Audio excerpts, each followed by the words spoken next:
తాకట్టులో ఉన్న బంగారాన్ని విడిపించి ఆ రోజు ఆన్లైన్ ధరకే కొంటుంది కొమ్మూరి గోల్డ్. నమస్తే, వెల్కమ్ టు సుమన్ టీవీ. నేను పద్మిని. ప్రస్తుతంతో పాటు ప్రముఖ పంచాంగకర్త, వాస్తు జ్యోతిష పండితులు, హస్త సాముద్రిక నిపుణులు మేడికొండూరు విశ్వనాథ్ ప్రసాద్ గారు మనతో పాటు ఉన్నారు. మాట్లాడదాం సార్. నమస్తే సార్. ఓం మాతాపితృగురుభ్యో నమః. నమస్కారం. గణపతి గురించి మీరు చెప్తున్నటువంటి వీడియోస్కి చక్కటి ఆదరణ ఉంది. అందరూ తెలుసుకోవాలని ఉత్సాహం చూపిస్తున్నారు. కమెంట్ సెక్షన్లో చాలామంది రాస్తున్నారు కూడా, మిగతా గణపతుల గురించి కూడా చెప్పండి అని చెప్పి. నేను ఏదైతే ఎక్స్పెక్ట్ చేశానో అది వాళ్ళ నుంచి కూడా వస్తోంది. కాబట్టి చాలా డుండి గణపతి ఆలయాల్ని మనం చూస్తూ ఉంటాము. ఏమిటి డుండి గణపతి అనేది నిజంగా తెలియనటువంటి పరిస్థితి. గణపతి అని అనుకుంటాం, కానీ ఆ స్వరూపానికి లేకపోతే ఆ పేరుకి ఎంతో కొంత వైశిష్ట్యం ఉంటుంది, ప్రాధాన్యత ఏదో ఒక విషయానికి సంబంధించి ఉంటుంది. మరి దాని గురించి తెలుసుకోవాలి అని అనుకుంటున్నాను. డుండి గణపతి ఆరాధన ఎవరెవరు చేయొచ్చు, చేస్తే వచ్చేటటువంటి ఫలితం ఏమిటి, ఇవన్నీ ఒక్కసారి మీ ద్వారా సార్. వాడుకలో ఈ పదం డుండి గణపతి అని వాడుతూ ఉంటారు. నిజానికి అది దుంది గణపతి. ఈ గణపతి తత్వం ఇది ప్రత్యేకంగా మనకి ఎక్కువగా కనిపించేది ఉత్తర భారతదేశంలో ప్రాశస్త్యంలో ఉంది. ముఖ్యంగా కాశీ విశ్వనాథుని టెంపుల్లో, కాశీ విశ్వనాథుని ఆలయ ప్రాంగణంలో దుంది గణపతి దేవాలయం ఉంటుంది. ఈ దేవాలయాన్ని మొట్టమొదట గణపతిని సందర్శించి ఆ తదుపరి విశ్వనాథుని, అన్నపూర్ణని, కాశీ విశాలాక్షిని, పరివారాన్ని అందరినీ సందర్శించడం భక్తులకు ఆనవాయితీ, సాంప్రదాయం. సహజంగా మొట్టమొదటి మనం ఏ దేవాలయానికి వెళ్ళినా గణపతిని స్తుతి చేస్తూ ఉంటాం. దుంది అనే పదానికి అర్థం ఏమిటంటే శోధించువాడు, లేదా లోతుగా తెలియచేసేవాడు, లోతైన సమస్యలను పరిష్కరించేవాడు అనే అర్థం. పరిశీలించి విశ్లేషించేవాడు అని. ఈ క్రమంలో వీటి గురించి కాశీఖండం అనే దాంట్లో, అంటే కాశీలో ప్రాశస్త్యంలో ఉన్నది కాబట్టి కాశీఖండంలో దుంది గణపతి ప్రస్తావన ఉన్నది. గణేష పురాణంలో కూడా దీని గురించి కొంత ప్రస్తావన ఉంది. వీటి గురించి ప్రాథమికంగా విషయం ఏమిటంటే, పరమశివుడికి పార్వతీదేవికి పుట్టినవాడు గణపతి. గణపతి యవ్వన అవస్థలో ఉన్న సమయంలో ఒక చిన్న సమస్య ఏదో ఎదురైంది. అంటే కొన్ని యక్షిణీ శక్తులు ఇవి ఉంటాయి కదా. యక్షిణీ శక్తులు అంటే ప్రచారంలో ఉన్నది ఏదో కొంత నెగటివ్ శక్తులు అని. కానీ ఇక్కడ యక్ష, కిన్నెర, కింపురుషాదులు ఇవన్నీ అని మన పదాలు ఉపయోగిస్తూ ఉంటాం కదా. ఈ తత్వాలన్నీ ప్రధాన దేవతలకు పరిచారకులుగా ఉండే తత్వాలు, యక్షతత్వాలు. ఆ విధంగా పరమశివుడికి కపర్ధి అనే జటాజుటంలో ఉండే ఒక పాయ పేరు కపర్ధి. ఆ కపర్ధి అనే ఒక పేరు గల తత్వం సేవకుడుగా ఉన్నాడు. అమ్మవారికి మాళవిక అనే తత్వం ఒక పేరు గల ఆవిడ, ఒక యక్షిని. వీళ్ళిద్దరు యక్షిణి తత్వాలు. ఇప్పుడు కుబేరుడు కూడా యక్షుడే కదా.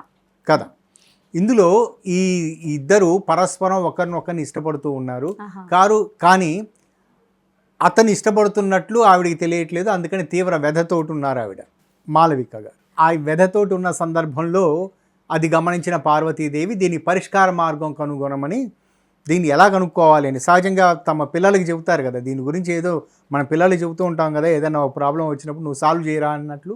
ఆ విధంగా గణపతికి అప్పగించారు. అప్పగించిన తర్వాత ఆయన వీళ్ళిద్దరి మధ్య ఉన్న ఆకర్షణ లోపాలకి కారణం ఏమిటో కనుక్కొని చెప్పిన తర్వాత, పార్వతీదేవికి చెప్పిన తర్వాత, అప్పుడు పార్వతీదేవి ఒక ప్రత్యేకమైన వాళ్ళిద్దరి మధ్య ఆకర్షణ పెరగటానికి, వారు అనుకూలంగా ఉండటానికి ఒక ప్రత్యేకమైన పద్ధతి పెట్టారు. అది ప్రాచుర్యంలో మాళవికా పాంచరాత్రం అనే పేరుతోటి ప్రసిద్ధి చెందింది.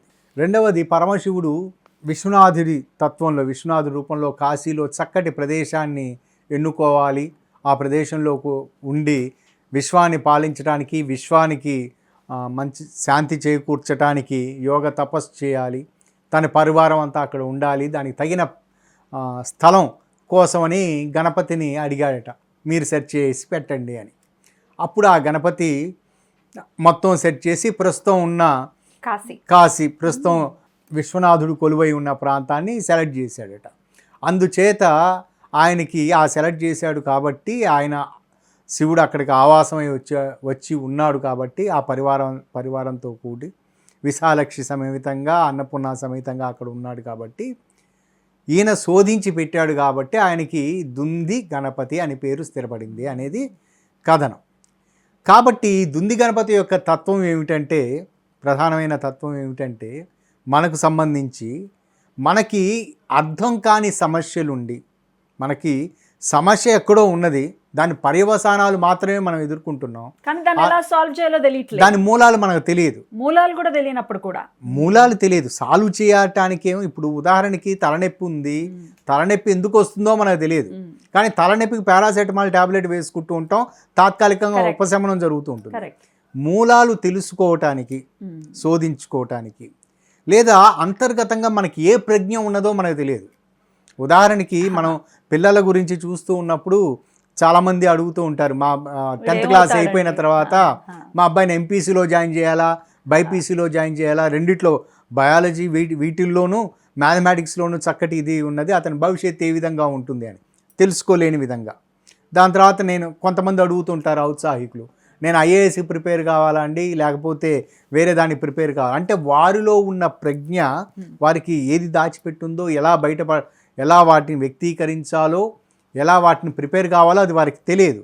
ఇటువంటి సన్నివేశాలలో వారిని వీరిని సంప్రదించకుండా తామంతట తాము వాటిని గుర్తించగలిగే విధంగా చేసే, తమ ప్రజ్ఞను గుర్తించగలిగేటట్టు చేసేది దుంది గణపతి తత్వం. మరొక విషయం ఏమిటంటే, తీవ్రమైన సమస్యలు ఎదుర్కొంటున్నప్పుడు ఆ సమస్యలకు మూల కారణం ఏమిటో తెలుసుకోవటానికి కొన్ని సందర్భాలలో అసలు శోధించడం అనేది ఉన్నది. రైట్. అయితే మీకు ఎలా తెలిసింది సార్, అంటే ఈ డుండి గణపతికి సంబంధించి ఇంత శోధన అనేది ఉంటుంది, లేకపోతే ఆయన సమస్యను సాల్వ్ చేయడంలో చాలా నిష్ణాతుడు అనే ఈ విధానం అంతా తెలుసుకోవటం, లేకపోతే ప్రాక్టికల్గా మీరు అప్లై చేయడం అనేది ఎట్లా చేస్తారు? మొదట 90వ దశకంలో దొనకొండ, ఆంధ్రప్రదేశ్లో దొనకొండ అనే ప్రాంతం దగ్గర గజ్జలకొండ అనే ఒక ఊరు ఉండేది.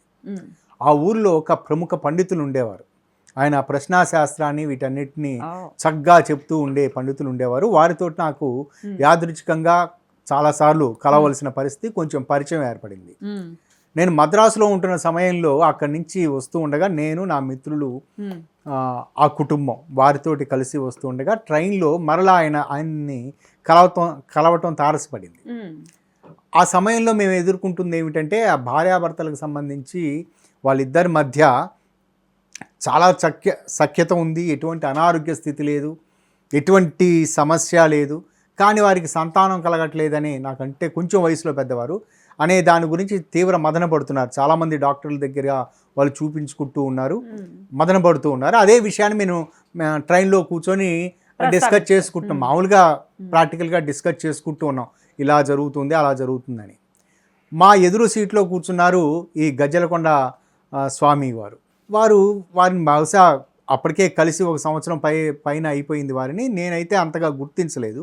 వారు కొంచెం గుర్తించిన తర్వాత, ఏ అబ్బాయి నువ్వు బలానా వ్యక్తివి కదా, నా దగ్గరికి వచ్చావు కదా అని గుర్తించిన తర్వాత, అవును ఇందాక నుంచి మీరు ఏదో డిస్కస్ చేసుకుంటున్నారు దాని విషయం గురించి, దానికి సింపుల్ పరిష్కారం ఉంది అని నన్ను ఒక పేపర్ మీద నాకు ఒక మంత్రం రాసిచ్చి, అది వారిని చేయమని చెప్పు అని చెప్పారు. మొట్టమొదటి అందులో రాసిన మంత్రం అది దుంది గణపతికి సంబంధించిన మంత్రం.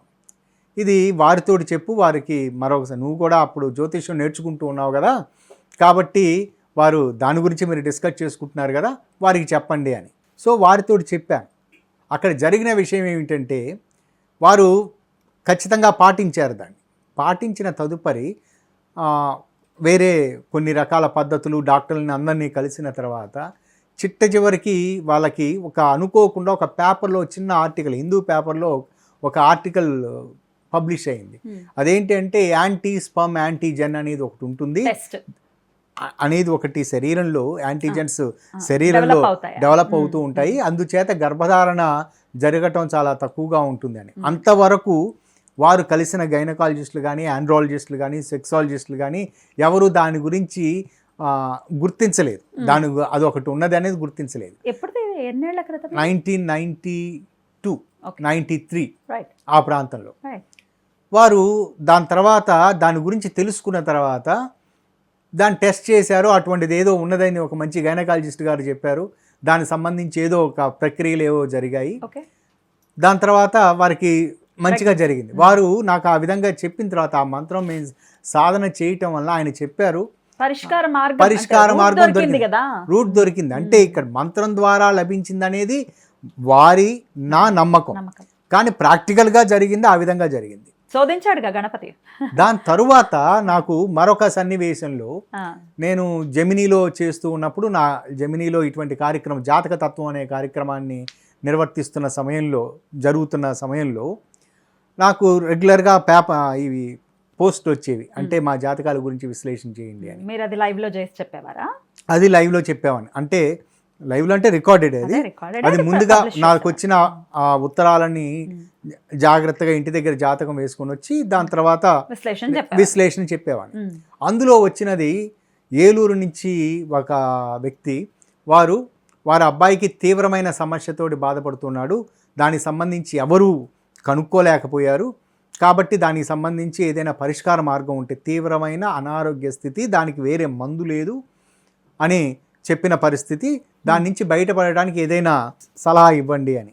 దానికి సంబంధించి నేను మామూలుగా చెప్పాను, దీనికి సంబంధించి మీకు 2 రకాల మార్గాలు ఉంటాయి. ఒకటి దుంది గణపతికి సంబంధించింది ఏదైనా ఉన్నట్లయితే దానికి సంబంధించి మీకు ఏదైనా శోధన ఆ విధంగా జరిగే మీకు ఉపయోగకరమైన సమాచారం లభించే అవకాశం ఉంటుంది. రెండోది భృగుణం అనే ఒక యంత్రాన్ని ధారణ చేయండి అని, అది మీ దగ్గరలోని పండితులను కనుక్కోండి అని చెప్పాను. అది లైవ్లో చెప్పాను, అంటే రికార్డింగ్లో చెప్పాను టీవీలో. కానీ వారు నన్ను కలిసిన తర్వాత వారు వ్యక్తిగతంగా కలిశారు. వచ్చిన తర్వాత వారికి అప్పుడు ఆ గురువుగారు గజ్జలకొండ గురువుగారు ఇచ్చిన మంత్రం మొట్టమొదటిసారి అది 2007 డిసెంబర్ ఆ ప్రాంతంలో మొదటిసారి ఆ మంత్రాన్ని వారికి ఇచ్చి, ఇది మీరు చదువుకోండి, దీంతో పాటుగా భృగుణం అనే ఒక యంత్రం ఉంటుంది, అది తయారు చేయించి పెట్టించుకోండి అని చెప్పాను. ఆయన మామూలుగానే ఎంత సింపుల్ అంటే, మనం దీనికి ఏవేవో చెప్తూ ఉంటారు, ఇవేమి కాకుండా ఇది చదవండి అయిపోతుందా అనే ఫీలింగ్ తోటి ఉన్నారు. కానీ ఆయన చదివిన తర్వాత అనుకోకుండా వారికి డాక్టర్ రామ్ ప్యారీ అనే ఒక డాక్టర్ గారి గురించి తెలిసింది. ఆ డాక్టర్ రామ్ ప్యారీ గారు అనేవారు ప్రస్తుతం ఉన్నారు, ఆవిడ అమెరికాలో ఉంటారు, కాలిఫోర్నియాలో. ఆవిడ మెడికల్ డాక్టర్ కాదు, కానీ స్టెమ్ సెల్స్ మీద ఆవిడ పరిశోధన చేస్తూ ఉన్నారు. ఆవిడతోటి వీరికి కాంటాక్ట్ ఏర్పడటం, ఆ కాంటాక్ట్ ద్వారా ఆవిడ ఏవో కొన్ని సూచనలు చేయటం, ఈ కారణం చేత అతనికి ఆ బాబుకి క్యూర్ కావటం అనేది జరిగింది. అప్పుడు వారు నమ్మారు. ఇంకా మూడవ ఇన్సిడెంట్లో మరొకరికి వాళ్ళ బాబు కనిపించకుండా పోయాడు. అసలు అతను జర్మనీలో వాళ్ళ బాబు చదువుతూ ఉన్నాడు. ఇది ఎక్కడ చిత్తూరు జిల్లా నుంచి నాకు ఇలానే ఉత్తరం వచ్చింది. దాని గురించి కూడా నేను వివరించాను.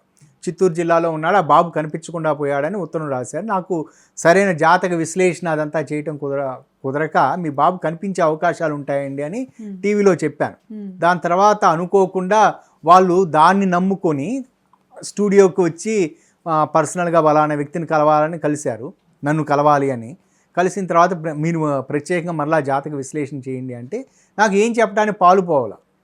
కానీ అక్కడ అసలు అవకాశం లేదండి, ఇప్పుడు కనిపించకుండా పోయి చాలా సంవత్సరాలు అయిపోయింది, అవకాశం లేదండి అని నాకు చెప్పడానికి అప్పుడు మరలా గుర్తు వచ్చింది దుంది గణపతి. సో మళ్ళీ దుంది గణపతి సంబంధించిన మంత్రాన్ని వారికి ఇచ్చాను. అది వారు దాదాపు ఇంచుమించు ఒక 3 నెలల పాటు చేశారు. ఒక 4వ నెలలో అతను ఆచూకీ దొరికింది, ఎక్కడో ఉన్నాడని. ఒక 6 నెలల తర్వాత అతను ఇంటికి రావడం జరిగింది. సో ఇక్కడ మొట్టమొదటి సంఘటనలో వారికి ఆరోగ్య సంబంధిత మొదటి 2 సంఘటనలు ఆరోగ్యపరమైన సంఘటనలకు మూల కారణం తెలిసి ప్రెగ్నెన్సీ రావటం ఒకటి, అబ్బాయి దొరకటం, దాని తర్వాత వీరికి సంబంధించి ఇటువంటివన్నీ. సో దుంది గణపతికి అటువంటి శోధన చేసి మూల కారణాన్ని కనుక్కునేది. కాబట్టి దీన్ని ఈ దుంది గణపతి మంత్రాన్ని తాంత్రిక పద్ధతుల్లో చేసే ఉంటాయి, కానీ మనం వాటి జోలికి వెళ్ళొద్దు. సాత్వికమైన పద్ధతుల్లో చేసే విధానంలోకి వెళ్దాం. ఇందులో అందరూ రెగ్యులర్గా చేసుకోవటానికి మనకి గాయత్రి మంత్రం లానే ఇది కూడా దుంది రాజాయ విద్మహే వక్రతుండాయ ధీమహి తన్నో దంతి ప్రచోదయాత్. ఇది రోజు చదువుకోవటం అలవాటుగా చేసుకున్నప్పుడు ఇది చాలా అనుకూలమైన ఫలితాలు ఉంటాయి. అంటే విద్యార్థులకు కావచ్చు, మరి ఔత్సాహికులకి, ఎవరికైనా ఈ సమస్యలో ఉన్న వారికైనా. ఇలా కాకుండా ఒక ప్రత్యేకమైన సమస్యతోటి ఆరోగ్యపరమైన రుగ్మతలతోటో లేకపోతే కనిపించకుండా పోయిన ఏదైనా వస్తువుల గురించో, దానికి కూడా పనిచేస్తుంది. కనిపించకుండా మనకి తెలియదు కదా, శోధించి సాధించేవాడు ఈ గణపతి.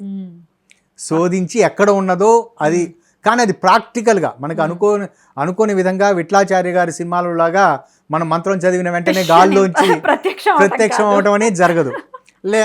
లేకుండా ఉంటే ఇట్లా చేత్తోటి ఇలా అన్న వెంటనే వారికి ఆరోగ్యం అంతా కుదుటి పడతాం లాంటి పరిస్థితులు అయితే ఉండవు. కానీ సినిమాల్లో జరుగుతాయి. ఓకే, లైఫ్ లో కొంచెం వెయిట్ చేయాల్సి ఉంటుంది. ఇది నిజంగా చేస్తూ ఉన్నప్పుడు వారికి ప్రాక్టికల్గా సరైన వైద్యులు లభించటం, మూల కారణం తెలియటం ఇది జరుగుతుంది. ఆ మంత్రాన్ని చెప్తాను. మొదట చెప్పినది ఇది గాయత్రి దేవికి సంబంధించింది. దాని తర్వాత ఇది 13 బీజాక్షరాలు కలిగిన మంత్రం. ఓం ఆం గ్లౌం గం దుంది గణపతయే స్వాహ. ఈ మంత్రాన్ని మీరు ఇప్పుడు వివరించాను కాబట్టి ఆ మంత్రాన్ని రాసుకుని రోజు మీ ఇంట్లో పెద్దవారి చేత ఎవరి చేతనైనా చెప్పించుకొని మొదలు పెట్టండి. అది సంకష్టహారి చతుర్థి రోజు కానీ, లేదా బుధవారం రోజు కానీ, లేదా వారి గురువు గారు వారి దగ్గరలో వాళ్ళ ఇంట్లో పెద్దలు చెప్పిన సమయంలో కానీ చేయండి.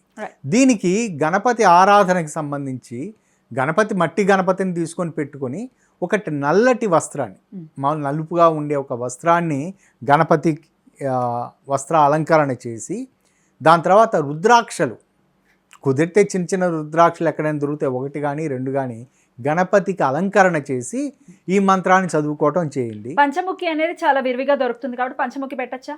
తక్కువ కాస్ట్ లో కూడా అయిపోతుంది. పంచముఖి పెట్టి ఎన్ని రుద్రాక్షలు పెట్టమంటారు? వారికి అనుకూలం. కుదిరితే 1 పెట్టమనండి, లేకపోతే వాళ్ళకి ఎక్కువ దొరికాయి అనుకోండి ఒక్కొక్కసారి మంత్రం చదువుతూ ఒక్కొక్క రుద్రాక్ష వారికి సమర్పించండి. మరలా అది డబ్బాలో వేసుకోండి, మరలా అది చేయండి. ఆ విధంగా చేసుకుంటూ ఉన్నప్పుడు గణపతికి సంబంధించిన ఏ తత్వం అయినా 21 రోజుల్లో పని జరుగుతుంది. రుద్రాక్షలు మరి 108 సమర్పించచ్చా సార్? 108 సార్లు మంత్రం చేస్తూ 108 సార్లు సమర్పించండి. వారికి ఆ ఆవృతం అంటే అదంతా పూర్తయిన తదుపరి ఆ రుద్రాక్షలను శుభ్రంగా కడిగి మాలగా తయారు చేయించుకొని మెల్లో వేసుకోమనండి. అమేజింగ్, మంచి ఫలితాలను ఇస్తుంది. ఎనీవేస్, చాలా అద్భుతంగా మాకు తెలియజేశారు. ఖచ్చితంగా ఇటువంటి సమస్యలకి ఏంటి పరిష్కారం మాకు తెలియదు. ఇంకా క్లోజ్ అయిపోయి అన్ని డోర్స్ అనుకున్నప్పుడు ఈ గణపతి ఆ డోర్స్ని ఓపెన్ చేస్తాడు అనేది అర్థమవుతోంది. చాలా అద్భుతంగా మాకు తెలియజేశారు. కృతజ్ఞతలు సార్. నమస్తే. నమస్కారం.